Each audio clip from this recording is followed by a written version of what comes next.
Hablemos de Jesús. Y recibe toda la gloria y recibe toda la honra. Precioso, oh Hijo de Dios, recibe toda la gloria. Bienaventurados los mansos. ¿Quién entrará en el reino de los cielos? Basado en Mateo 5:5. Hola, bienvenidos de nuevo a mi programa, Hablemos de Jesús. Para quien no me conozca, mi nombre es Mercedes, Memé para los amigos.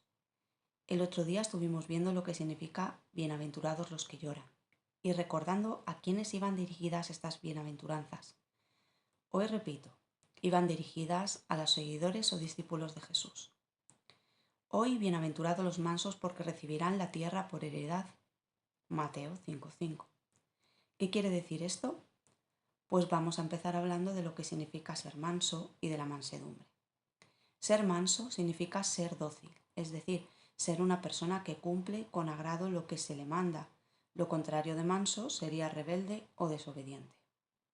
Ser manso también significa ser sumiso, humilde, que en el caso bíblico es reconocer que nuestras actitudes y talentos son o vienen de Dios. ¿De quién viene nuestra fortaleza? Es ser sencillo. Jesús dijo en Mateo 11:29, aprended de mí, que soy manso y humilde de corazón. Además, ser manso tiene como significado ser suave, benigno, apacible, tranquilo, dulce.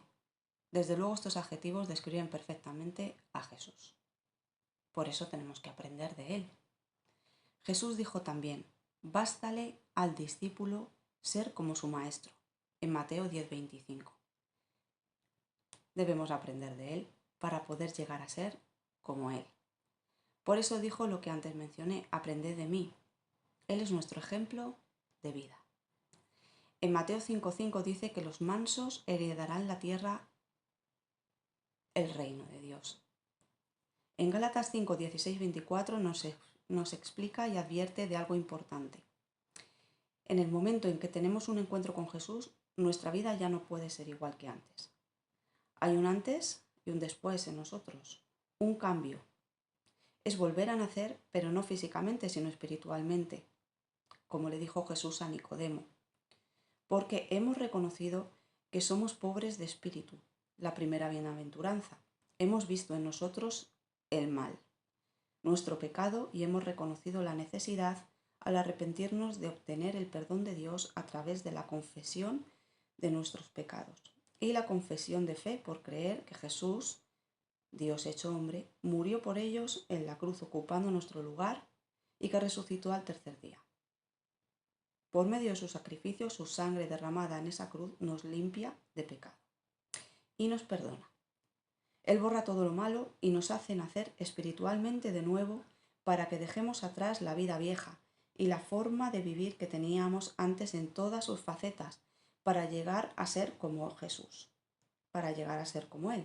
Esto no lo podemos hacer por nosotros mismos, sino por medio del Espíritu Santo que entra a vivir en nosotros. El Espíritu de Dios y de Cristo es el que hará, si le dejamos, el cambio en todas las circunstancias que se presenten en nuestra vida. Es el que hará el cambio en nuestra vida. Bien, vamos a Gálatas, ahí encontraremos las obras de nuestro antiguo yo. En algunas nos sentiremos identificados al escucharlas, en otras no.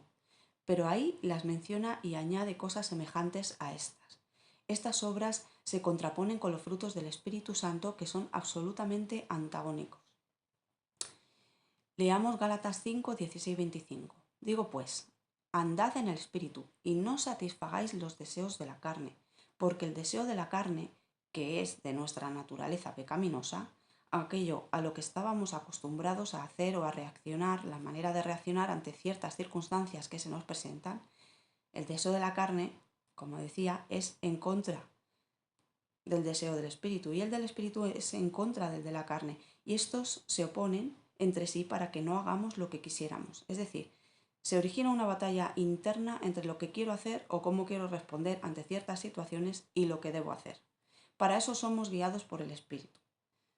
Salto al versículo 19. Manifiestas son las obras de la carne, del yo sin Dios, que son adulterio, fornicación, inmundicia, lujuria. Esta es una lista de pecados sexuales.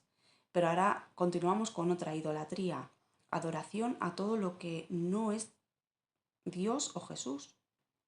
Hechicerías, brujería y drogas. La hechicería se relaciona con esto, con lo que se llama en griego farmakeia, de ahí viene la palabra farmacia, y denota la administración de drogas y brebajes mágicos, pero significa la práctica de las artes mágicas, del ocultismo.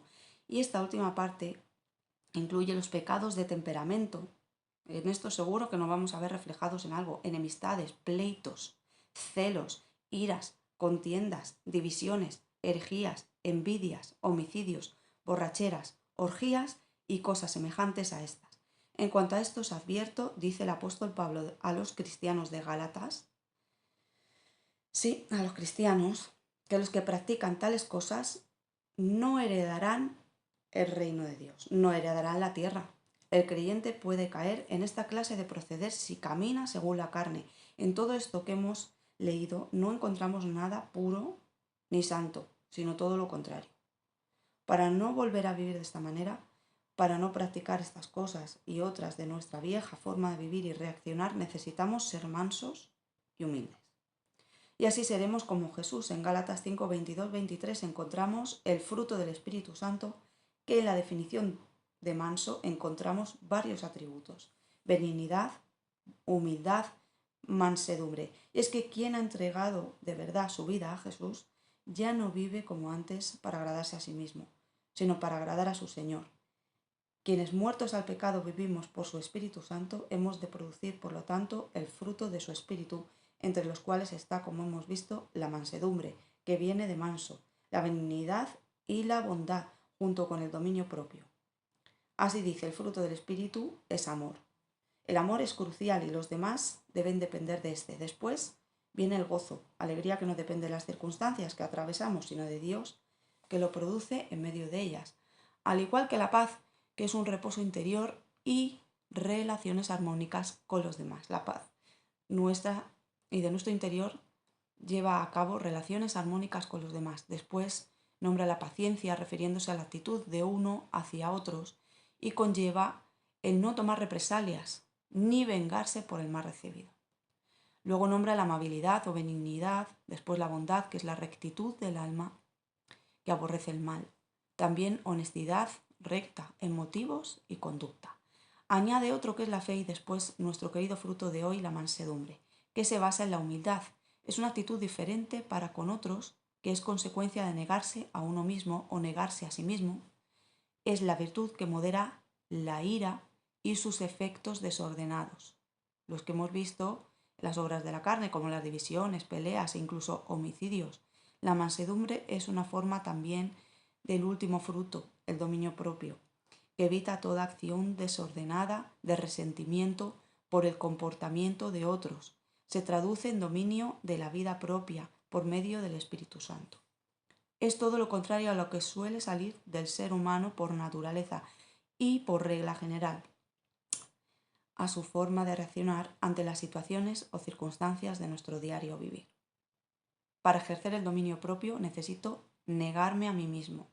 Jesús dijo en Lucas 9, 23, 25, si alguno quiere venir en pos de mí, es decir, seguirle, ser su discípulo, niéguese a sí mismo, tome su cruz cada día y sígame. Porque todo aquel que quiera salvar su vida, es decir, vivir como antes, en la carne, practicando el pecado, la perderá. El que quiera salvarla, la perderá. Y todo el que pierda su vida por causa de mí, es decir, se niegue a sí mismo, éste la salvará. Pues ¿qué aprovecha el hombre si gana todo el mundo y se destruye o se pierde a sí mismo? ¿De qué le va a servir? De nada. Para perder su alma, quien quiera seguirme, niéguese a sí mismo. Para eso hay que ser dócil, manso, tomar la cruz, morir a nosotros mismos, a nuestro orgullo, al egoísmo, a nuestro yo. Muera a sus deseos clavándolos en la cruz, que Jesús dice que hemos de cargar cada día, y para morir, por ejemplo, a nuestras reacciones naturales frente a las circunstancias que se nos presenten. Y sígame, dice Jesús.